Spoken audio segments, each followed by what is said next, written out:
Olá, hoje eu vou bater um papo com o Celcinho Rodrigues. Eu estive recentemente, hoje é 28 de junho de 2022, olhei aqui no meu calendário, e eu acabei de retornar. Retornei no dia 25 lá de Piranhas. Eu fui atrás da Rota do Cangaço. Eu quis conversar com a população, com os pescadores, com os historiadores, até onde eu pude vampirizar o conhecimento da população local, assim eu fiz. Mas o Celcinho Rodrigues, vocês vão ver que figura extremamente interessante. Eu diria até que é um reservatório de conhecimento em relação ao cangaço, que está lá na prefeitura de Piranhas, e não consegui bater um papo com ele, por a questão de agenda, mas então eu resolvi gravar posteriormente, já estou em Campinas, ele está em Piranhas, e já já vou conversar com ele. Antes, eu vou me colocar em tela cheia, vou pedir para o Celcinho esperar um pouquinho, porque eu preciso falar da instituição que apoia o canal Linha de Divisa. É o Instituto Matema, tá aí, ó, correndo aí, institutomatema.com.br. O Instituto Matema tem como proposta a disseminação, a busca do conhecimento na filosofia, e eles são nossos parceiros. Acessando esse site que está correndo aí, ó, esse site, você vai ter acesso a vários cursos de filosofia, e colocando o código, tá aí, ó, Linha Divisa, você garantirá os valores que estão constantemente em promoção. É só entrar na loja do site, conferir, colocar o código Linha de Divisa para ter acesso aos valores em promoção. Então, deixamos aqui a sugestão para você acessar o site para fazer sua inscrição nos cursos. Legal. Então, como eu falei, nós vamos bater um papo hoje. Eu vou bater um papo hoje com o Celcinho Rodrigues. Vou colocar aqui, ó. Celcinho Rodrigues é superintendente de Cultura e Turismo da Prefeitura Municipal de Piranhas, Alagoas. Saindo de... Eu usei como base, entre as minhas idas e vindas, para Penedo, atrás da história, e para Piranhas, atrás da Rota do Cangaço, saindo de Aracaju, participando, eu sempre deixo a sugestão, tem também um vídeo no canal dos forrós lá em Aracaju, e para Piranhas, você sai se você for de ônibus, sai da rodoviária de Aracaju e vai até... Como é o nome dessa cidade do outro lado do rio, Celcinho? Canindé do São Francisco. Se você vai até Canindé do São Francisco, pega um mototáxi, pega um táxi, pega qualquer forma aí e atravessa para Piranhas. Aí você sai de Sergipe e vai para o estado do Alagoas, estado de Alagoas. Como vai, Celcinho? Tudo bem com você? Tudo bem, Deodato. Muito obrigado por ter me convidado a fazer parte do seu programa. Linha de Divisa, eu já sou assinante. Muito obrigado por ter me mandado. Eu gostaria de parabenizar nessa ocasião, em virtude da responsabilidade dos fatos que você passa. A história do Brasil ela é contada de várias maneiras, e coube aqui no Nordeste, uma região tão guerreira, também evidenciar com um cangaço. E coube a Piranhas, essa cidadezinha tão pequenininha, dos Carracais, dos Altos Sertão, sediar um episódio tão importante como foi o fim de Lampião, em 38, no ano de 1938, 28 de julho de 1938. E coube a você vir aqui vampirizar essas pessoas, como você também usou, para levar essas informações. E eu, enquanto piranhense, te agradeço sobremaneira por ter vindo a Piranhas, por ter ouvido, por ter vivenciado aqui o que é Piranhas e o que Piranhas reserva de história do Brasil. Muito obrigado, Deodato. Eu que te agradeço, Celcinho. Eu que agradeço a sua gentileza e disponibilidade para prosear com o meu canal. Sou mineiro, viu, Celcinho? Eu gosto de prosear e buscar os fatos da história. E eu queria falar outra coisa para quem estiver nos assistindo. Eu fiquei impactado pela beleza geográfica da região de Piranhas. Piranhas, ela é rodeada por duas grandes montanhas, se é que posso chamar de montanhas, e termina ali no Rio São Francisco. Eu pretendo colocar na edição deste vídeo ou de outro lá as imagens que eu busquei lá do... Como é que chama aquela região lá em cima, Celcinho? O Mirante Secular. Mirante? Secular. Lá do Mirante é lindo, maravilhoso. Além de se respirar em prosa e verso a história do cangaço, os últimos dias de Lampião e Maria Bonita, e também de um ataque que foi objeto à cidade de Piranhas, e vai ser o motivo principal do bate-papo com o Celcinho, porque ele é uma memória viva. Ele vai falar para a gente, parece-me que bisavô dele, bisavós aí, participaram do movimento de resistência em relação a uma invasão que um dos subgrupos do Lampião fez à cidade de Piranhas. Mas vou conversar, vou fazer muitas perguntas, fiz algumas aqui na prosa prévia, mas estou ainda extremamente curioso com esse bate-papo com o Celcinho. Celcinho, para começar, deixa claro para mim quem era o seu bisavô. Você falou que um era comerciante, o outro era prefeito. Quais são os dois? Como é que é exatamente essa relação de parentesco que você cresceu ouvindo contar o fato histórico, não é? Deodato, eu gosto de iniciar, como diz o Matuto, do começo. Primeira coisa que aconteceu em Piranhas foi a passagem do imperador Dom Pedro II, em 1859. O imperador passou aqui em Piranhas e, vendo que Piranhas era um ponto de interseção do Rio São Francisco muito importante. E o que é essa interseção? O Rio São Francisco ele era navegável somente até Piranhas, porque a partir de Piranhas o rio era totalmente encachoeirado até atingir o médio São Francisco, que ficava na região de Jatobá de Tacaratu, que hoje é Petrolândia. Então o imperador passou aqui e deu ordem para se construir uma linha de ferro, uma linha partindo daqui de Piranhas. Eram 118 quilômetros de extensão, que tinha 10 estações ferroviárias, né? A partir disso, Piranhas passou a ser um entreposto comercial, pois as embarcações vinham do litoral até Piranhas e o trem partia daqui até o interior de Pernambuco, indo e voltando com mercadorias importantes. Então, Piranhas viveu um apogeu econômico muito forte, muito importante para essa região. Ao redor de 80 quilômetros não tinha feira.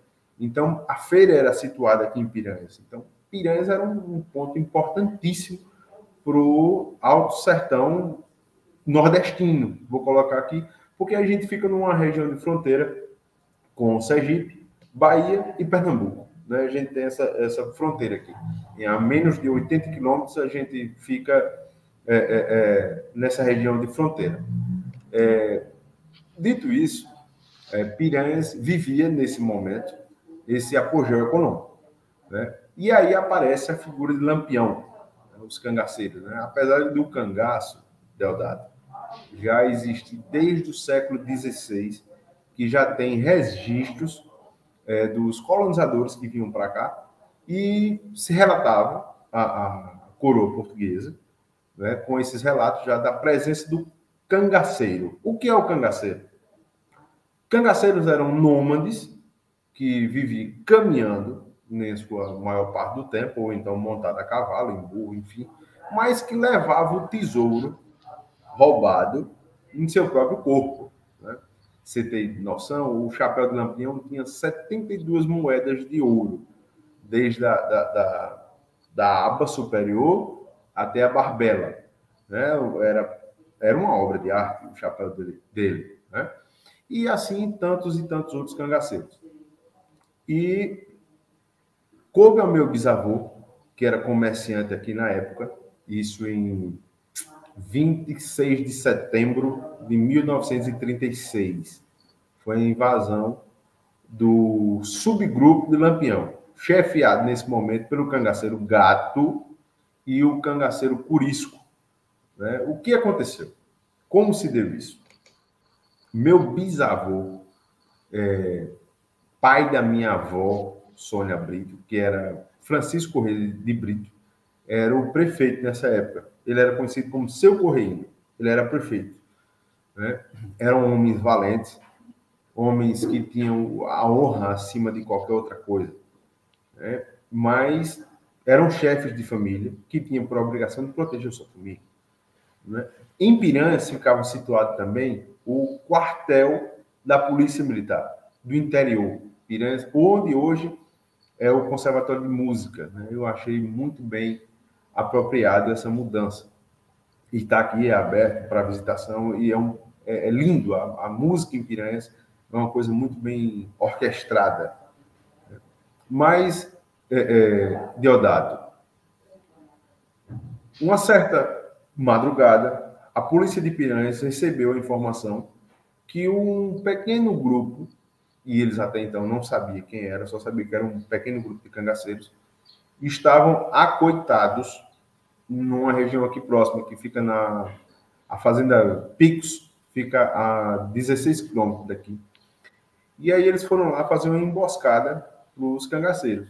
Dessa emboscada, apreenderam a mulher do gato, a cangaceira Inacinha, que por sinal ela estava até grávida. Né? E fica bem próximo da cidade aqui vizinha, por nome de Olhos d'Água do Casado.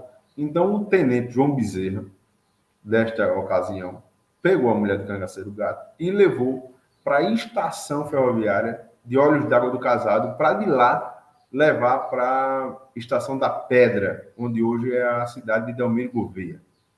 Né? Nisso mandou um telegrama para o povo de Piranhas, dizendo: olha, ataquei os cangaceiros, estou aqui com uma cangaceira baleada, cangaceira Inacinha, e vocês aí tenham todo cuidado. Quem recebeu essa informação foi o genro do coronel Antônio de Brito, que nessa feita estava conversando na bodega do meu avô. O que era bodega? Bodega era uma mercearia que vendia-se de tudo. Né? Meu bisavô dizia que só não vendia caixão, mas vendia as madeiras e os enfeites.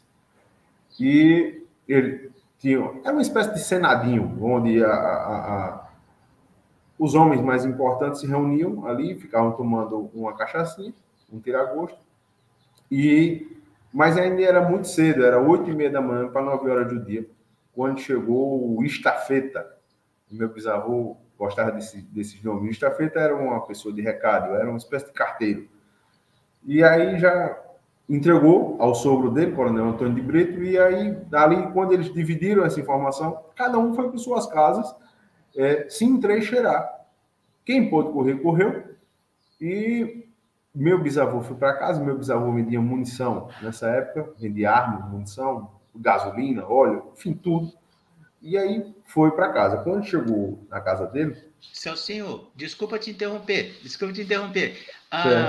Então a invasão do subgrupo do gato foi em função da prisão da Inacinha?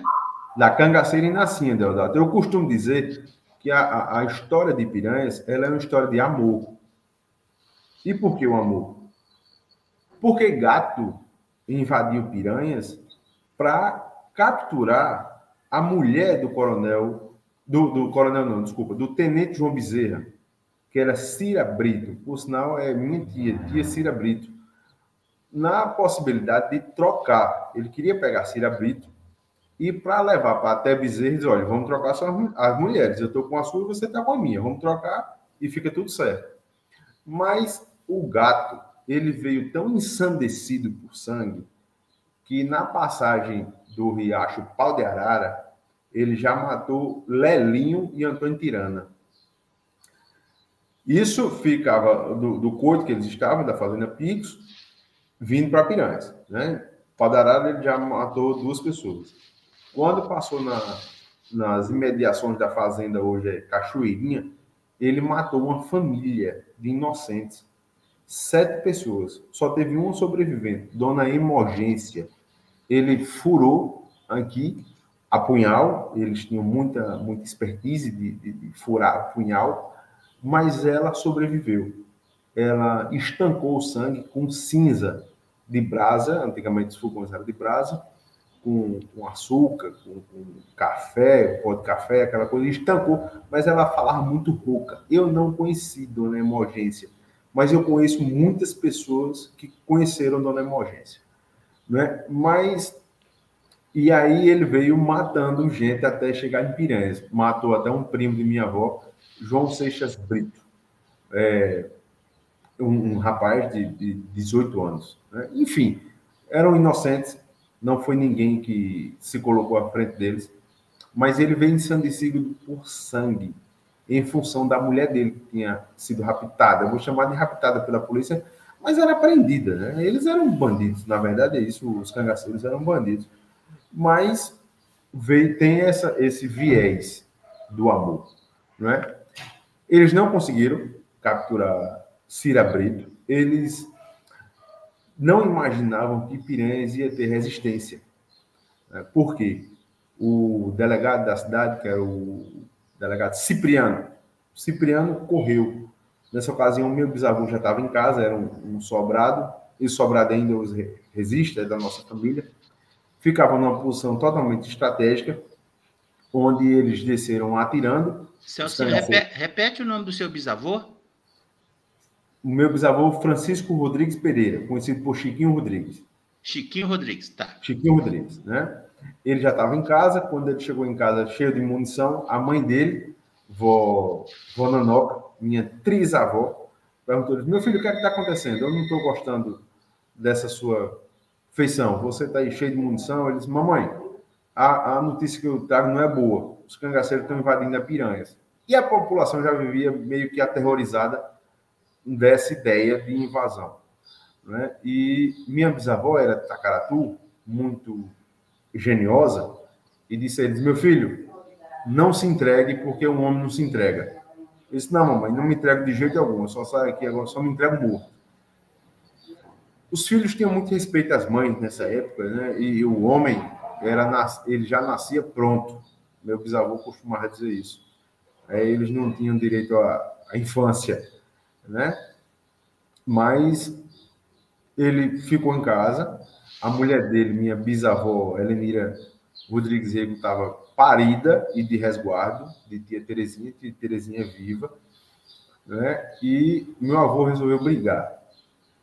Quando ele foi até a janela do sobrado dele, que viu o delegado correndo, ele pensou que o delegado ia se entrincheirar em outra parte da cidade. Ele gritou: Cipriano, você vai se entrincheirar? Suba nesse sobrado velho aqui e vamos brigar. Ele disse: não, eu vou correr.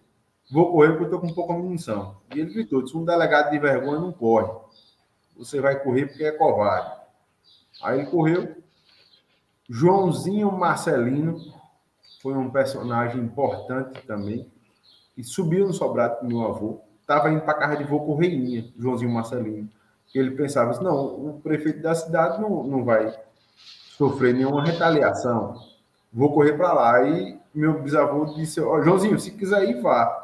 Mas o fogo já começou. É melhor você subir aqui. E Joãozinho Marcelino subiu.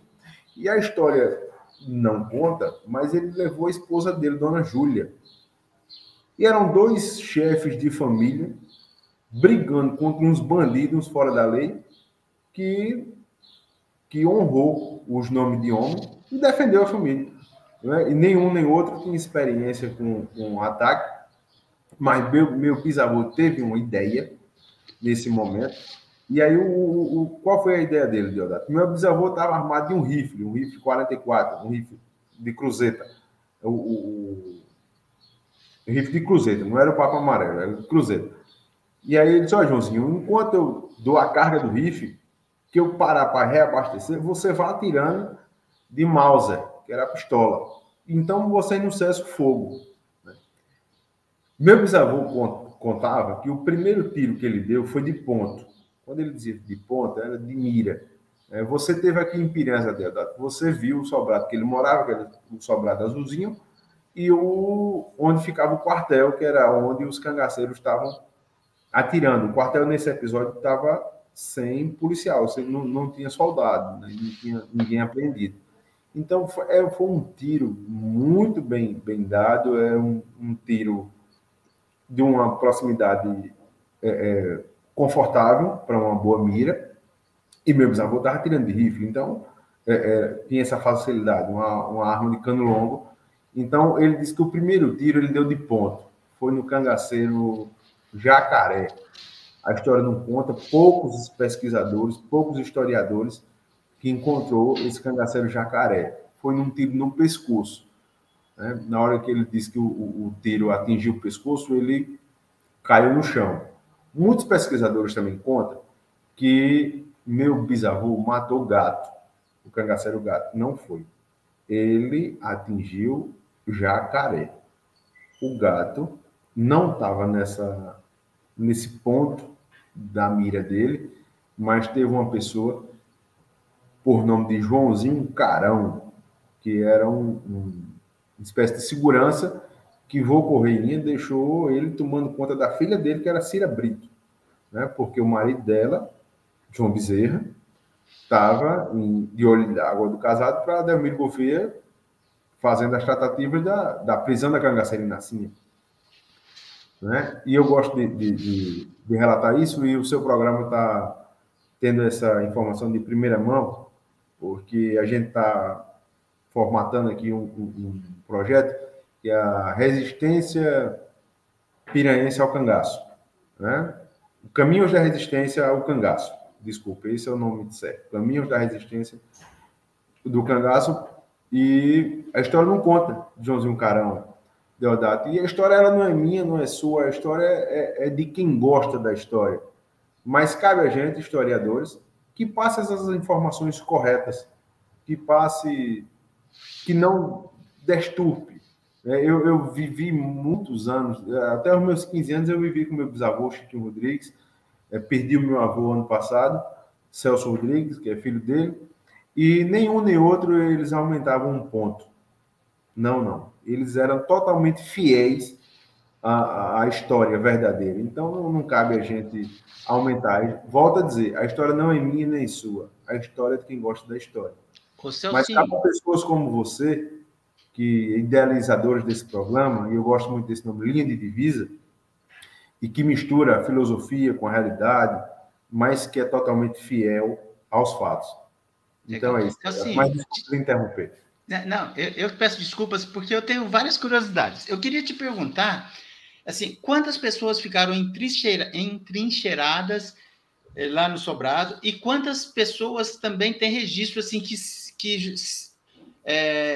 fizeram parte da resistência, atirando também. Quantos cangaceiros tinha? Você tem essas informações? Eles entraram em Piranhas com dois subgrupos, né? Eram aí umas 20, 21 pessoas. Tem uma parte da história que eu tiro o chapéu para Cira Brito. Cira Brito era esposa do tenente João Bezerra e filha do prefeito da época, filha de Vô Correinha. Ela pegou em armas para defender sua casa. Ela atirava com um rifle 22, o rifle surdo, e Curisco chegou a falar de uma certa arma misteriosa, que a gente não ouvia o estampido dela, só sentia as balas cortando as perneiras. As perneiras é uma proteção de couro que fica entre o pé e o joelho. Né? Celcinho, eu ouvi várias vezes esse fragmento da história, dos tiros que ninguém sabia de onde estavam vindo. Isso. Fala um pouquinho mais sobre isso. Deve ter surpreendido muito o bando, o bando gato, né? Ele surpreendeu pelo ataque surpresa, né? Ele não sabia de onde era, só sentia aquelas balas pequenas, porque o rifle 22 é uma balinha bem pequenininha, de chumbo, não perfurava a perneira, mas poderia pegar em qualquer outra parte do corpo. E Cira era a esposa do tenente João Bezerra, que sabia atirar, né? João Bezerra ensinou ela a atirar. E atirar naquela época, Deodato, era uma coisa muito comum. Né? Eu fui menino e me criei vendo muito rifle, mosquetão, essas coisas. Enfim, isso era comum. Né? E Tia Cira teve uma coragem superior a tudo isso, porque uma mulher lutou contra os cangaceiros. E eu só vi um relato desse, Dona Fideralina, na cidade de Lavras de Mangabeira, no Ceará. Foi outra mulher que pegou em armas, né? Eu estou falando do cangaço, tá? E ela teve essa coragem, mas pessoas que atiraram mesmo em piranhas foi Arthur Palmeira. Ele correu com uma pessoa por nome de Cícero Martins, era um homem, deram um tiro. Eles correram e deram um tiro. Vô Chiquinho, esse aí, ele falava que deu mais de 100 tiros de rifle, ele mais Joãozinho Marcelino, Joãozinho atirando de Mauser e ele de rifle, né? E Joãozinho Carão, esses pegaram em armas mesmo para atirar. O que levou os cangaceiros a voltarem foi justamente duas baixas importantes que eles tiveram, que foi do cangaceiro Jacaré e do Gato, né? O Gato, ele tomou um tiro, ficou na região dos rins, pois perfurou um pente de bala que ele levava no cinturão. Na hora que a bala atingiu o pente, explodiu e realmente matou ele dos ferimentos, né? Mas a morte dele não foi instantânea, né? Ele morreu com 2 dias depois, né? Ele saiu daqui, eles quebraram uma cadeira de sofá da mãe de Joãozinho Marcelino, tia era Totonha Brito, né? Irmã da minha avó, do primeiro casamento de vô Correinha, né? Eles pegaram um sofá e quebraram lá e levaram ele como se fosse uma rede, né? Aquelas redes de campanha que tem 2 paus no meio e levaram ele, né? Enterraram num leito de riacho, no Riacho da Mogiana. 2 dias depois, meu bisavô foi lá e conferiu, né? Então, por conta dessas duas baixas, os cangaceiros se retiraram daqui de Piranhas. Piranhas teve 11 mortes nesse dia. Foi um dia, meu bisavô dizia que era um dia registrado nas páginas negras da história. Não era um dia de se comemorar. Apesar que meu avô saiu desse episódio como o grande herói de Piranhas, mas ele dizia que não era o herói, ele só defendeu a família dele. Eu fiz o que eu devo fazer, defendi minha família, né? Então o heroísmo do meu bisavô era isso, né? Onde tantos outros correram, né? Os operários da rede ferroviária que trabalhavam na oficina, corria da oficina para o trem, para o trem não, desculpa, para o rio, para a beira do rio, porque era o canto que eles tinham para fugir, porque todo mundo pensava que eles iam descer para o comércio. Meu bisavô contava que ele estava com o armazém cheio de óleo, de gasolina, de açúcar, sabe? Ele pensou que ia tocar fogo em tudo. E se não fosse o ataque surpresa do meu bisavô, na posição estratégica que ele estava, possivelmente poderia ter sido isso mesmo. Poderiam ter incendiado o comércio de Piranhas, mas graças a Deus eles não chegaram a esse ponto. Celcinho, então o seu bisavô conseguiu atacar de surpresa. Eles não esperavam a resistência. Não. É muito ruim a gente falar pela plataforma do computador, porque a gente não está em Piranhas, né? Piranhas, ela é tão pequenininha que ela parece uma maquete de uma cidade. Você teve essa oportunidade de conferir isso. Então, meu bisavô estava num ponto estratégico que pegou ele de lado, numa posição de tiro que eles pensavam que não tinha nem gente nessa situação. Então, eles tentaram entrar na casa do meu bisavô, mas não conseguiram também, porque foi da ocasião da morte de Gato, né? Eles saíram, né? Isso foi o grande barato da história. Eles conseguiram defender a cidade com tiros surpresas, como foi o tiro do meu bisavô, como foi o tiro de Joãozinho Carão, como foi os tiros de tia Cira Brito, de tia Cira Brito até mais, porque ela tirava com rifle surdo, né? E até o próprio Curisco falava dessa arma misteriosa. Celcinho, o que é um rifle, né? Surdo? Ele não faz barulho. Não, ele tem um silenciador próprio, né? O rifle surdo já é conhecido por esse nome mesmo, rifle surdo. Rifle surdo. Ô, Celcinho, tem umas outras perguntas. Qual foi a quantidade de baixas do bando do Gato? Desse episódio foram 2. O que fez com que eles recuassem foi a morte do Gato e do Jacaré. Mais do Gato, porque o Gato ele era chefe de subgrupo. Né? Ficou acéfalo, o bando ficou acéfalo, ficou sem cabeça. O subgrupo teve vários gatos no grupo de Lampião. O gato, esse não foi o único, esse já era o segundo. Né? Mas esse gato, ele era descendente de índio, do Ras da Catarina, da tribo... Não é Funiú. Pancararé. Da tribo Pancararé. Ele ameaçou até a morte de mãe. A mãe dele de morte. A mãe dele andou conversando alguma coisa que não devia, na ótica dele, claro. E ele foi lá e ameaçou cortar a língua da mãe. Tu tem ideia, né? Mas, enfim, ele era muito bravio, ele tinha esse gênio mais forte, a ponto de uma briga com Corisco e Lampião, uma discussão. Não foi briga, uma discussão. E aí foi quando se teve a ideia de criar os subgrupos. Né? Começou a partir de uma discussão por conta de Volta Seca. Volta Secas, estava o grupo de Lampião, Corisco e Volta Seca. E aí eles estavam almoçando na casa de uma viúva, e aí o Volta Seca reclamou do sal, que estava com pouco sal. E aí Corisco,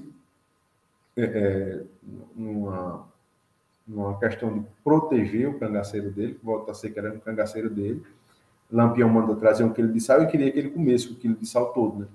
E aí Corisco fez, compadre Lampião, eles eram compadres, disse, compadre Lampião, o senhor não faça isso, porque senão vai estar fazendo comigo. Aí ele fez, Corisco, você está querendo brigar comigo? Ele fez, brigar não, compadre, mas a gente não vai sair daqui sem uma banda. Ele fez, gente, quem quiser acompanhar o compadre Corisco, fica à vontade. Corisco agora já não faz mais parte da minha equipe. E na minha cabeça, ele fez a coisa mais certa. Por quê? Porque Lampião é extremamente inteligente. Pra você ter ideia, Lampião, mesmo com cangaço, ele foi requisitado para servir ao Exército Brasileiro, né, por uma negociação com o padre Cícero Romão Batista. Mas tem pessoas tão valentes quanto eles, como foi Corisco, como foi Moreno, que depois casou com Luvinha, como foi o Gato. Então ele começou a criar os subgrupos do cangaço. E tinha a equipe desses que eu falei, a equipe de Corisco, a equipe de Gato, de Moreno, de Pancada. Pancada era o nome de um cangaceiro. E, com isso, ele conseguia despistar a polícia. Ele conseguia atacar Jeremoabo, na Bahia, atacava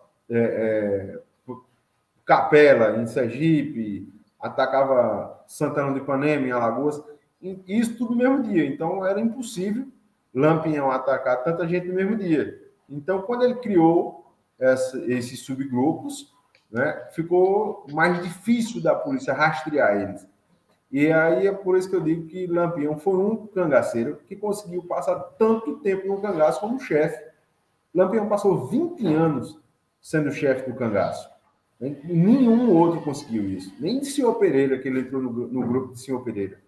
Né? Então, ele, pela questão da necessidade, ele teve esse grande trunfo.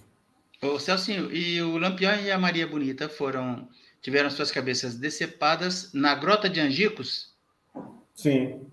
Que distância fica do centro histórico de Piranhas?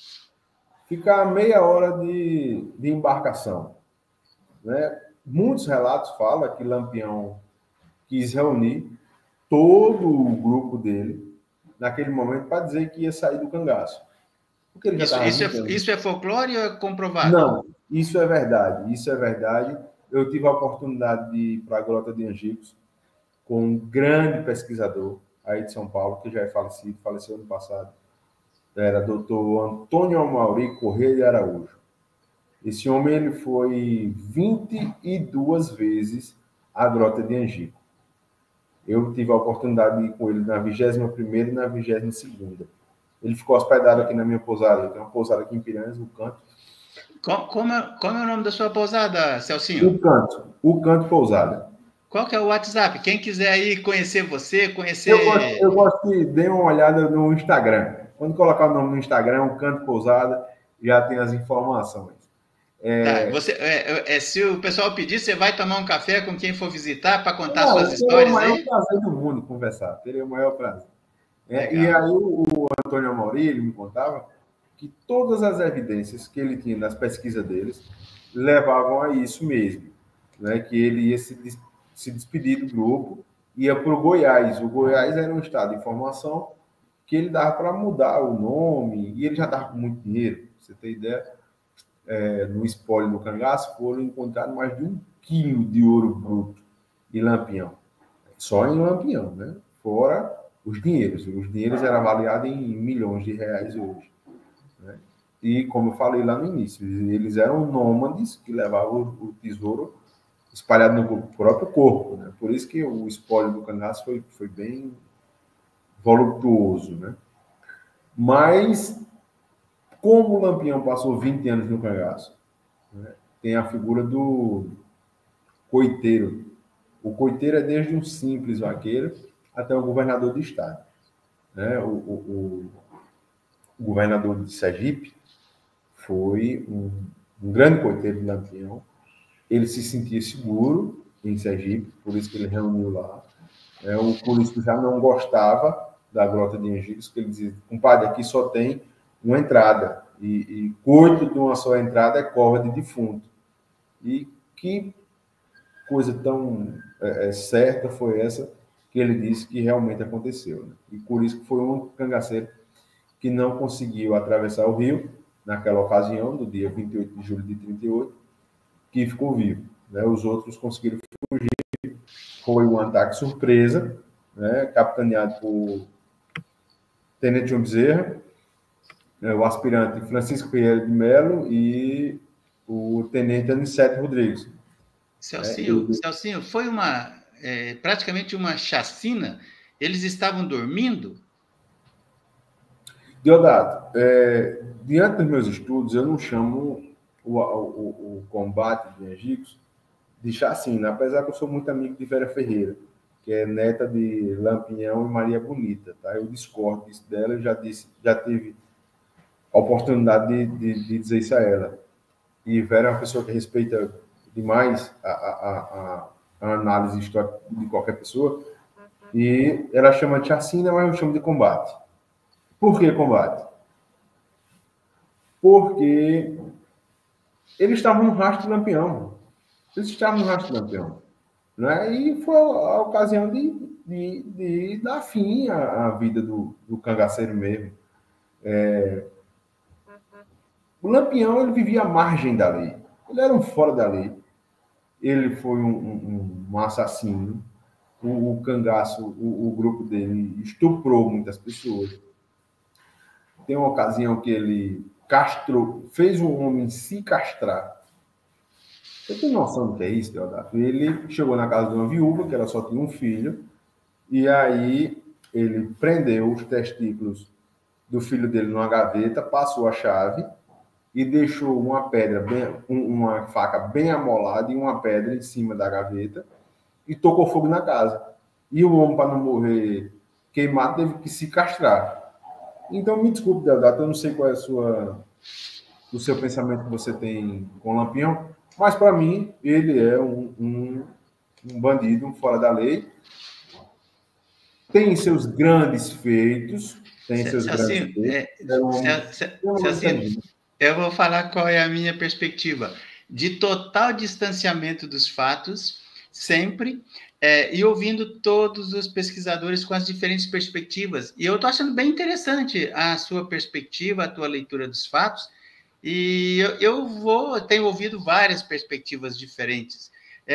Por favor, continue. Você é assim, bem claro na tua leitura histórica e eu estou gostando de ouvir, estou gostando bastante. Obrigado. Não se preocupe com a minha leitura. A minha leitura, eu costumo falar que eu sou escada no meu canal para ouvir os pesquisadores. Tá bom? Mas, Deodato, é porque o cangaço tem 82 anos que ele acabou com a morte do Lampião, né? Todo mundo diz que ele acabou-se em 40. Foi quando a morte de Curisco, né? Mas em 38 foi a morte de Lampião, né? Esse ano, enfim, de lá para cá a história muda, né? A percepção dos personagens também muda, então eu tenho que ter muito cuidado no que eu falo, para depois não ser cancelado. Eu acho que esse é o termo atual. Celci, deixa eu me colocar do seu lado aqui, ó. Pera aí, para fazer um comentário bem humorado, entre aspas. Tá. Hoje todo mundo tem receio de ser cancelado. É um problema sério, porque há um policiamento. Você faz a sua leitura da história, você é parte viva, você tem assim a perspectiva dos seus familiares que conviveram na luta contra o bando, e para mim isso é muito tranquilo. Eu estou achando isso engraçado, você com esse cuidado para não ser cancelado, porque corre-se o risco mesmo, viu? Não, é horrível, isso é péssimo no dia de hoje. Polda também um pouco da nossa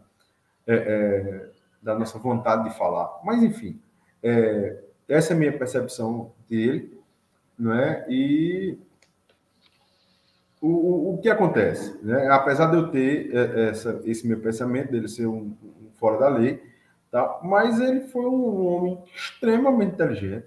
Ele conseguia conversar com um simples vaqueiro até um governador de estado, fez conchavos com pessoas importantíssimas. Ele foi garoto propaganda das aspirinas Bayer. Ele já tinha uma espécie de contrato de publicidade feito pelo fotógrafo Benjamin Abraham Boto, né? E ele se intitulava como secretário pessoal do padre Cícero Romão Batista. E teve 3 biografias escritas com ele vivo ainda, né? Celcinho, é verdade que o fotógrafo falsificou um documento do Padim Padicício para poder entrar no bando e registrar?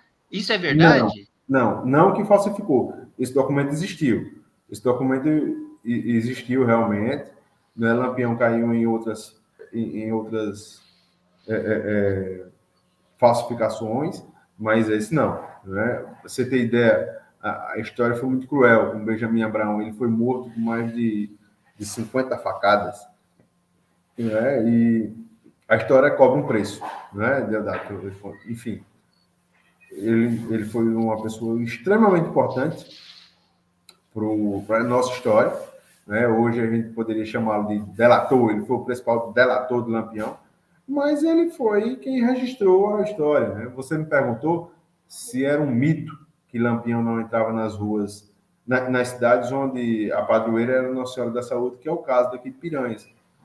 Lampião era uma pessoa extremamente religiosa. Né? Ele tinha sua devoção, ele tinha sua fé. O sonho dele era conhecer Padre Cícero Romão Batista, ele conheceu, conversou, pediu a bênção. Né? E aí Luiz Gonzaga deixa isso muito bem claro nas canções dele, e eu gosto, eu sou amante da literatura sertaneja nordestina, mas Lampião era extremamente estrategista.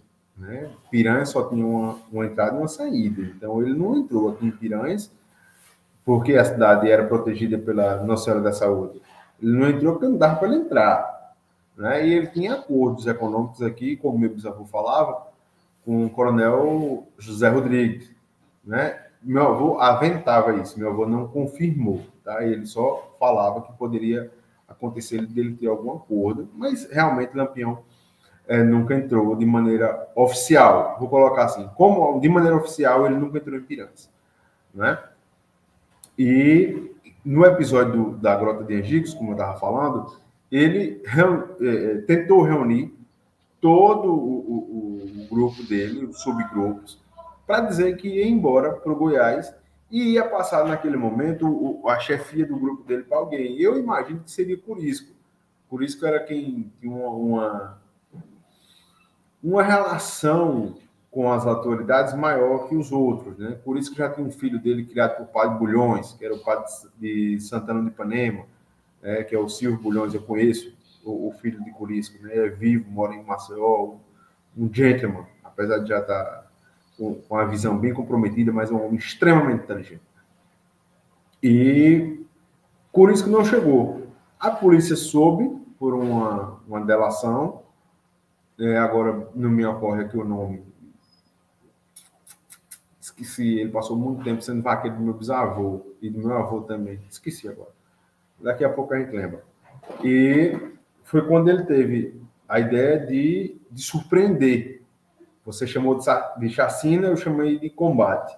Porque os policiais também, para ter a coragem de invadir Lampião, não era qualquer policial. Era uma equipe escolhida a dedo, né? Eles foram até a fazenda Remanso, que hoje é propriedade de minha mãe, e de lá saiu uma embarcação pequena e foi até Entre Montes, onde... Celcinho, desculpa Sim. te interromper de novo. O efetivo da volante de Piranhas era forte. Eu ouvi aí de moradores que era muito bem equipada a volante. Explica para o pessoal que está assistindo o que era volante. Eu estou falando aqui, mas não sei se todo mundo sabe.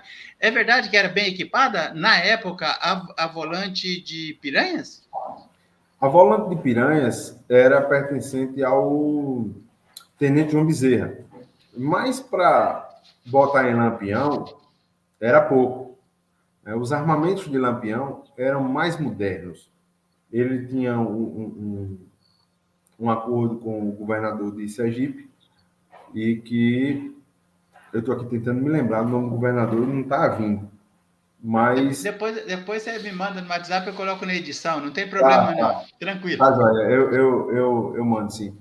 E ele conseguiu armas e munições mais atualizadas do que a Polícia Militar. A Polícia Militar era chamada de volantes.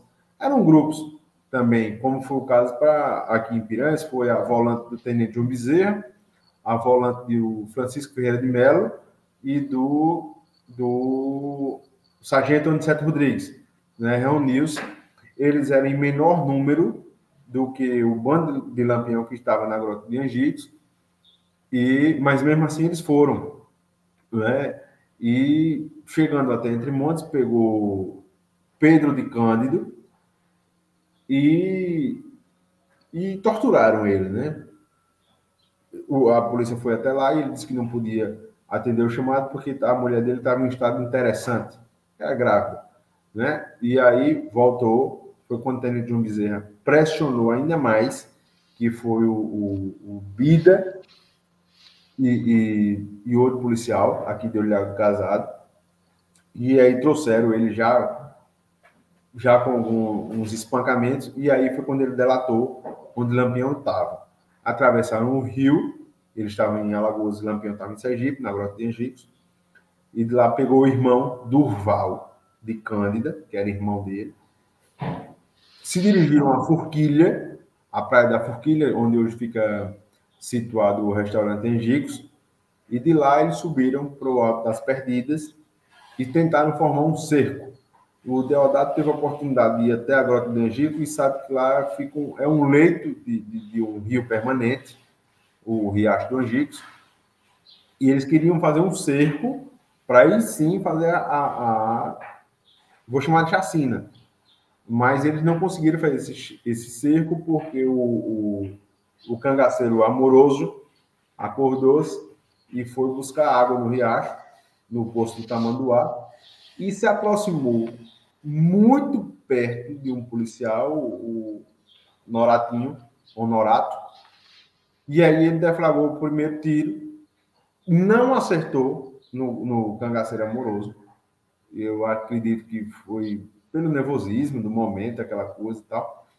E aí o tiroteio começou. Né? Um dos primeiros tiros foram em Lampião. Sim, Lampião já estava acordado, estava se arrumando para rezar o ofício. Ele rezava o ofício todas as 5 horas da manhã e 6 horas da tarde. O ofício de Nossa Senhora da Saúde. E nesse dia ele não atirou. E dessa ocasião foram mortos Lampião, Maria Bonita e mais 9 cangaceiros. Foram 11 cangaceiros. Muita gente pergunta, por que cortaram a cabeça? Uma questão de logística, Deodato. O meio de transporte que tinha naquele momento eram as canoas de tolda. Canoa de tolda eram umas canoas grandes que tinham aqui a vela. A tolda é uma certa proteção de madeira que tem na frente. Em Piranhas tem uma canoa de tolda aqui de exibição, quem não conhece pode vir aqui conhecer. Ajoujadas, o que é Elas eram amarradas uma à outra para suportar o peso da polícia que ia nela, das volantes que já iam nela. Então, não tinha como trazer mais 11 corpos, né, por conta do peso. Então, degolaram as cabeças e trouxeram as cabeças para serem exibidas, não só em Piranhas. Piranhas foi a primeira cidade que teve as cabeças exibidas, mas por onde passava era exibição, era uma questão de uma premiação. Não é isso? A gente vê muito bem na Guerra de Canudos, Deodato, quando os canudenses degolavam os principais componentes do exército e saíam enfincando nas estacas para amedrontar os outros que por ali passavam, né? Era uma questão comum. Celcinho, e mito, então, que Maria Bonita foi degolada viva? Não, isso aí eu ouvi do soldado Panta de Godói, aqui da cidade do Casado, que degolou, ela ainda estava viva. Ela não estava falando, mas ela estava viva. Ela estava viva. Entendi. Ô, Celcinho, e você comentou comigo na prosa prévia, estava tentando lembrar aqui, puxando aqui pela memória, sobre um grupo de estudos que percorre os sertões do Nordeste, pesquisando o cangaço. Fala um pouquinho desse grupo. Isso é o grupo Cariri Cangaço do Brasil. Né? O presidente dele é o Manuel Severo Gurgel Barbosa, é meu irmãozinho Severo. Né? Ele é lá da cidade de Fortaleza, e aí teve essa ideia de montar o Instituto Cariri Cangaço do Brasil, onde tem componentes de todo o estado da nação brasileira, como pesquisadores, escritores, amantes do cangaço. Esse ano a gente já vai para o ano de número 10, é o 10º ano, onde a gente faz muitos fóruns itinerantes, e aí a gente já visitou Juazeiro do Padre Cícero, Lavras da Mangabeira, Paulo Afonso, Piranhas, Poço Redondo, vários estados, muitas capitais. Esse ano a gente vai ter a edição de número 1 de 2022, que vai ser aqui em Piranhas, quando a gente chama de a Semana do Cangaço. De 28 de julho a 31 de julho, a gente vai fazer pela primeira vez o Instituto da Resistência, aqui onde a gente vai parar em todos os pontos que teve participação no cangaço, dos personagens, das mulheres que não puderam correr, dos pais de família que não correram. A gente vai apresentar em primeira mão, com algumas dessas informações que eu já passei para você, para o seu canal. Mas esse ano ainda já teve uma pequena participação, a gente chama de edição de luxo, em Paulo Afonso, né? E vai ter também, ainda em outra cidade, que agora não me ocorre o nome, São José do Belmonte, em Pernambuco. Então, toda a história ligada ao Nordeste, e não somente do cangaço, a gente vai lá, você chamou de vampirizar, mas a gente vai lá garimpar fragmentos da história para montar uma narrativa e manter essa história viva. A gente quer que, mais do que qualquer outros que aprendam, mas a principal missão disso é levar a informação para a própria cidade, para os próprios moradores locais. Porque tem muitos moradores que não se importam de onde veio, para onde vai, nem quer saber de sua história, mas aqueles que têm um pequeno interesse, a gente vai lá e tenta levar mais informações para ele, porque isso que é a grande missão. E você, Deodato, deveria ter a obrigação de vir para cá e participar conosco. Falta um mês ainda, exatamente um mês, para ter essa edição do Cariri Cangaço Piranhas. Eu fiquei muito interessado. Não sei se eu vou conseguir. Já tomando sua palavra, esse ano a gente vai ter um momento alto do Cariri Cangaço, no sábado.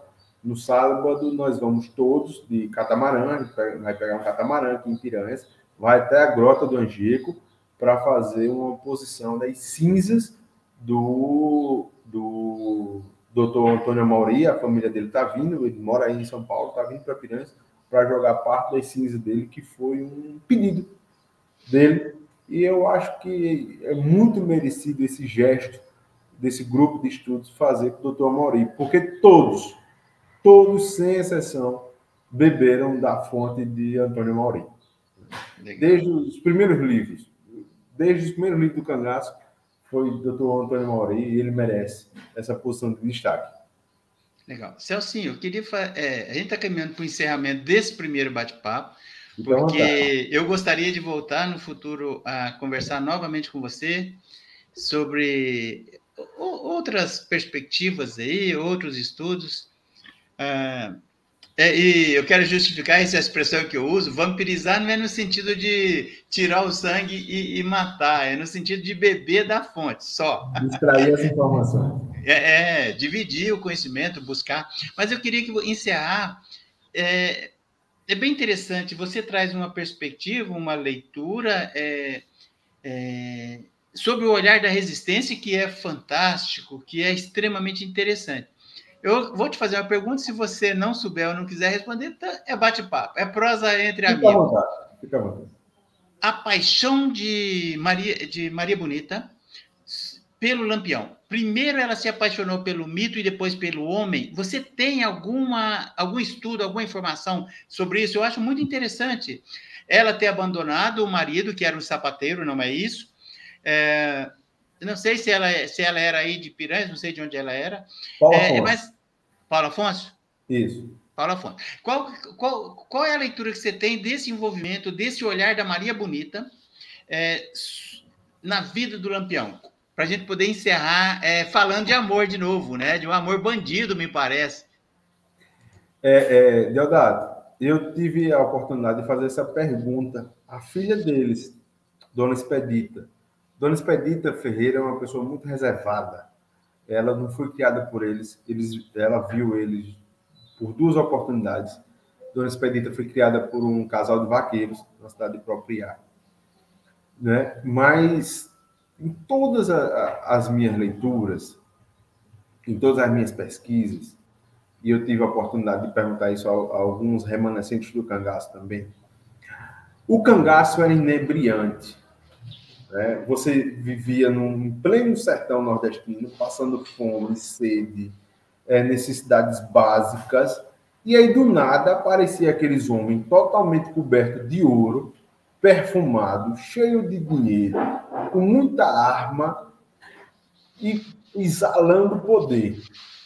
Então, ela foi atingida, eu vou dizer, por essa magia, não vou chamar de mito, mas por essa magia de liberdade, essa senda de liberdade, que foi o que mais motivou a entrada de vários cangaceiros e mulheres no cangaço.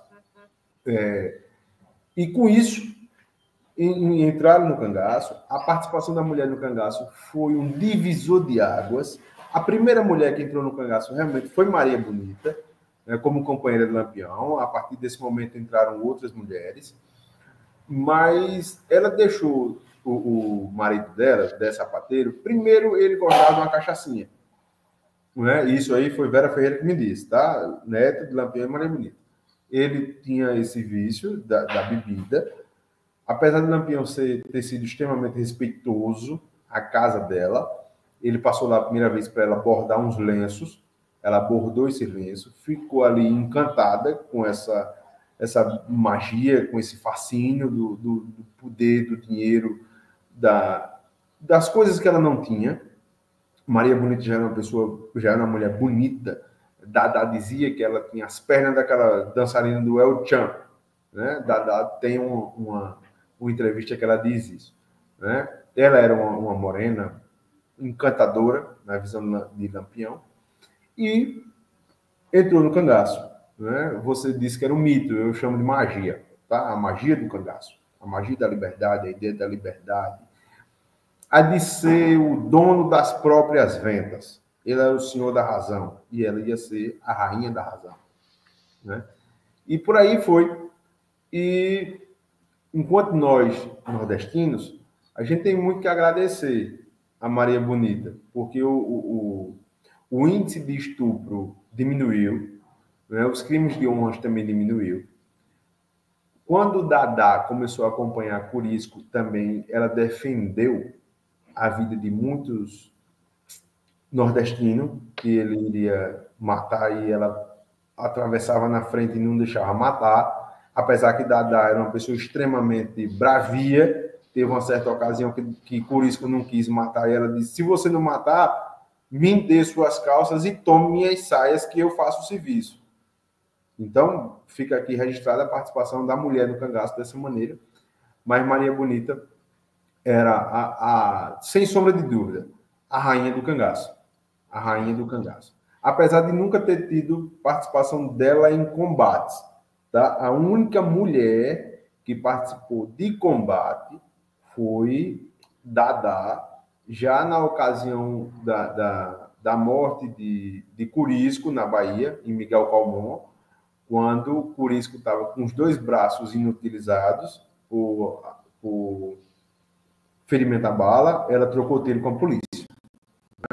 Isso vale ser relatado, tem que ficar registrado nesse episódio. Tá. Celcinho, a gente está caminhando para o encerramento desse primeiro bate-papo. Como eu falei, eu gostaria de conversar outras vezes. Eu vou pedir para você, vou encerrar, vou pedir para você ficar mais um pouquinho aí, porque eu preciso conversar com você sobre uma questão de ordem técnica. E então, muito obrigado, um abração, espero te encontrar quando eu retornar a Piranhas e a gente volta a conversar outras vezes, tá bom? Um abração. Deodato, eu que agradeço. Fica aqui meu convite para todos os seus ouvintes virem conhecer Piranhas. Piranhas não é somente cangaço, Piranhas tem a história da passagem do Dom Pedro II, tem a ferrovia, esse poderio econômico, tem também o cangaço, tem a religiosidade, mas viver Piranhas é muito bom. Eu, como morador, me sinto um ser humano completo em estar aqui. E sabe que Piranhas vai estar sempre de coração e braços abertos para receber não somente você, mas todos aqueles que queiram visitar. Muito obrigado, muito obrigado, muito obrigado. E eu que agradeço, assim. A gente volta a se falar.